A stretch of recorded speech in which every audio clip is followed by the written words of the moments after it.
pakai lama lagi. Boleh pakai lama lagi. Dia macam ni. Kalau kata kita orang kata minyak grease dah habis, so kita boleh tengok dia punya tahap kebesar apa dia punya ketebalan tu. So kebetulan ni normal lah. Nama saya Muhammad Saiful Haziq bin Norman. Saya merupakan graduan Universiti Malaya.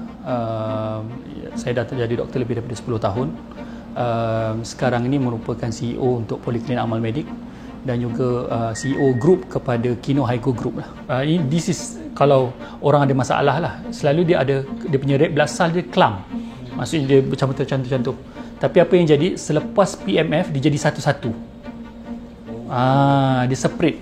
So bila jadi satu-satu tu sebab tu healing dia jadi. Kami ada patient yang mana patient tu adalah our doctor sendiri. Dia injet dia guna PMF. And then di perasan sebelum ni kalau dia injet dia kalau sebelum ni 2 minggu nak baik, ni 3 hari dah baik lah. Dia mempercepatkan healing proses tu. Sejarah dia memang saya tak nak jadi doktor. Ini semua paksaan ibu dan ayah lah. Cerita dia kan. Tapi apa yang membuatkan saya berubah, tak kala mana saya ingat lagi masa second year, kita ni murid yang bila tak minat tu, masa dekat UM tu kita fail. Tapi fail ni kita ada satu nama kelas tambahan, kita panggil supplementary class. Dalam supplementary class tu dia ada, saya hampir-hampir tak repeat year. Ada nama dia Viva. Kita Viva. Alhamdulillah lepas. Tapi apa yang jadi masa second year tu, saya ingat lagi one of my lecturer kata, bila you jadi doktor tu, you ada license to kill. Itu yang membuatkan saya tersentak kata, ish, kalau aku main-main belajar jadi doktor ni, aku ada license to kill. Dan sejak daripada tu, benda tu dia masuk dalam subconscious mind saya dan membuatkan saya jadi lagi serius untuk belajar doktor. Sampailah alhamdulillah lepas tu dah tak ada fail, lepas tu lepas dan 5 tahun complete lah kat UM tu belajar jadi doktor. Adakah minat? Kat situ sebab reason why satu je. Saya tak nak bila aku jadi doktor yang tak competent, yang mana aku buat salah aku boleh membunuh orang. Yang ni stage of osteoarthritis lah.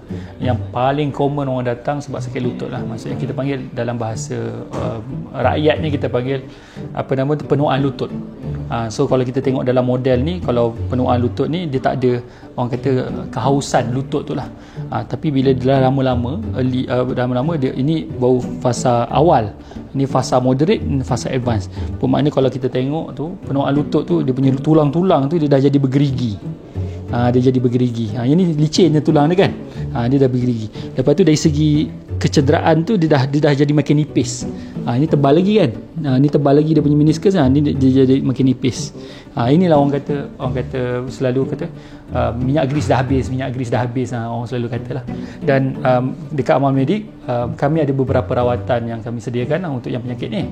Antaranya adalah rawatan therapeutic injection, yang mana kita boleh guna sama ada guna PRP, platelet rich plasma, ambil darah dia dan kita proses dan kita cucuk balik, ataupun rawatan proloterapi, ataupun kita boleh masukkan gel yang orang selalu masuk gel tu pun boleh juga. Cuma steroid pun boleh juga, tapi steroid ni tak boleh lebih 3 kali setahun. Itu rawatan-rawatan yang kami tawarkan lah di Amal Medik. Lepas tu saya masuk dalam dunia kira panggil primary care lah, masuk dunia klinik kesihatan untuk Cenung Maran. Time tu juga saya menjadi lead assessor, auditor untuk maksudnya ketua audit untuk semua daerah Maran. So apa yang jadi bila saya jadi ketua audit tu, saya belajar macam mana sistem, how the clinic system works lah. Dan cuma time tu bila kita dalam government ni dia banyak biokrasi. Biokrasi ni mana kata ada banyak benda yang kita tak boleh buat sebab because of orang atas kata kau tak boleh ambil tu. Macam contoh nak subscribe antibiotik yang high end pun tak boleh, kena minta pakar ni dia banyak biokrasi. So end up kita since saya dah baca 2 buku tu yang membuatkan kata tak nak ni aku kena jadi orang kata usahawan klinik kan. So apa yang jadi kat situlah bermulanya ada offering yang daripada Gombak Medical Group. Saya ingat lagi jasa Datuk Dr. Suhaini. Dia adalah cardiac NS dekat IJN. Dia sekarang ni head of research dekat IJN. Dia yang offer saya, Haziq, why don't you join me, kita buka satu klinik dan you handle klinik. Ini tertubuh Poliklinik Amal Medik. Ini merupakan salah satu cawangan kami di Poliklinik Amal Medik Shah Alam, yang mana dia diketuai oleh Dr. Syahir dan Dr. Syafiq lah. Jom kita tengok dekat klinik. Okay, ini bilik konsultasi dia. kenalkan Dr. Syafiq. Dr. Syafiq, yang mana ini antara keunikan kami lah. Bermakna bila ada sakit, kita akan menggunakan ultrasound, dan di ultrasound ni kita tahu punca dekat mana. Dan kalau awak boleh tengok dekat sini, ini antara lutut punya apa kita panggil, punya ultrasound, dan kita boleh tahu sama ada punca penyakit tu dekat situ atau tidak lah.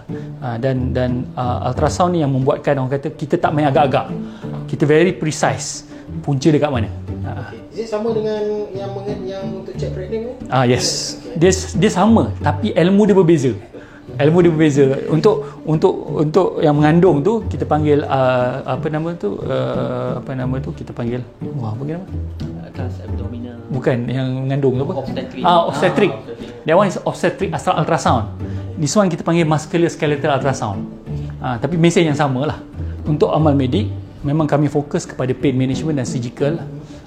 Dalam pain management, kita rawat sakit lutut, sakit bahu, sakit tangan, sakit jari, sakit siku, sakit ankle.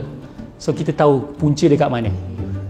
Dan untuk surgical pula, kita buat selalu minor surgery. Minor surgery maksudnya kita buat yang kalau lump and bump, maknanya kata kalau ada lipoma, sel lemak, kalau ada cyst, ataupun sunat, circumcision.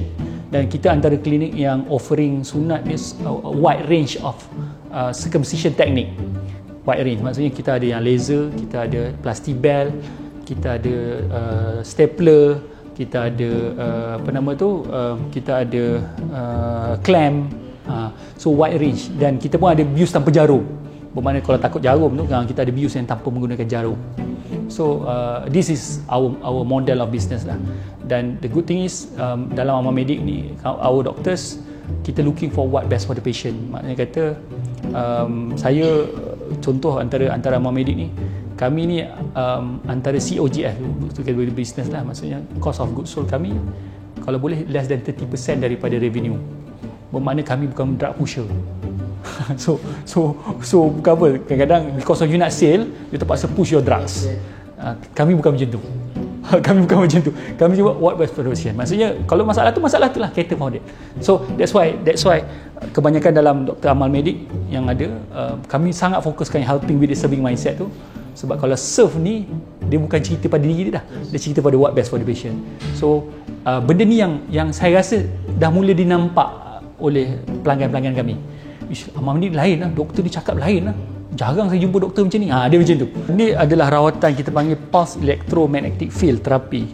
Dia kita guna kuasa magnet, yang mana kuasa magnet ni diberi ke tempat yang sakit tu, dan dia untuk mempercepatkan proses self healing dia lah. So dia actually is part of energy medicine lah, maksudnya kita bagi tempat kawasan tu dan dia baiki tempat tu. Dan ini juga rawatan yang kalau kata kita tak nak invasive maknanya kata kalau dia tak nak cucuk, dia tak nak melibatkan jarum dan sebagainya, kita boleh buat benda ni lah. Tapi macam saya kata tadi, we need to be very, very specific, dan kita tak boleh simply overclaim so many things. Cuma saya boleh bagi tahu PMF ni dia boleh membantu untuk rawatan-rawatan yang kalau tak nak cucuk, kita ada option lain lah, iaitu PMF. Pulse electromagnetic field therapy ni memang digunakan especially untuk orang dalam sport lah. Yang mana saya tahu dekat Red Giant Physio Center pun guna, JDT pun guna PMF ni. So that's why PMF ni is well researched.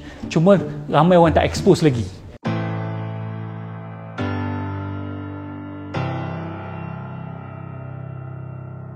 Kalau doktor ni, prinsip asas dia kena selfless. Dia dah bukan diri dia dah. Dia kena berkorban untuk orang lain. Sebab itulah nature sebagai seorang doktor. So bila masalah burnout ni, selalunya isu-isu adalah bila mana buat tu bukan daripada dalaman, bukan daripada hati. Because of paksaan, because of duit dan sebagainya, popular, ataupun orang respect kan. Kalau tanya saya, kalau bila buat benda tu dari hati, kalau fokusnya adalah tak apa, walaupun aku kerja susah, on call dan sebagainya, tapi at the end of the day aku yang gain the knowledge, gain the skill, gain the exposure, gain the experience, dia tak ada isu. So sebab tu bila jadi macam ni, for me memang macam tu. memang train doktor ni yang saya tahu kat Malaysia lah. Saya faham kenapa kau dimaki, kau kerja sampai 48 jam non-stop. It's because of kita nak train doktor tu untuk jadi selfless. That the train. Sebab apa? Is human life. Dia jeopardize. Macam saya kata tadi, yang membuatkan aha moment saya adalah kau ada license to kill. So bila license to kill ni, kau sendiri kena jadi selfless.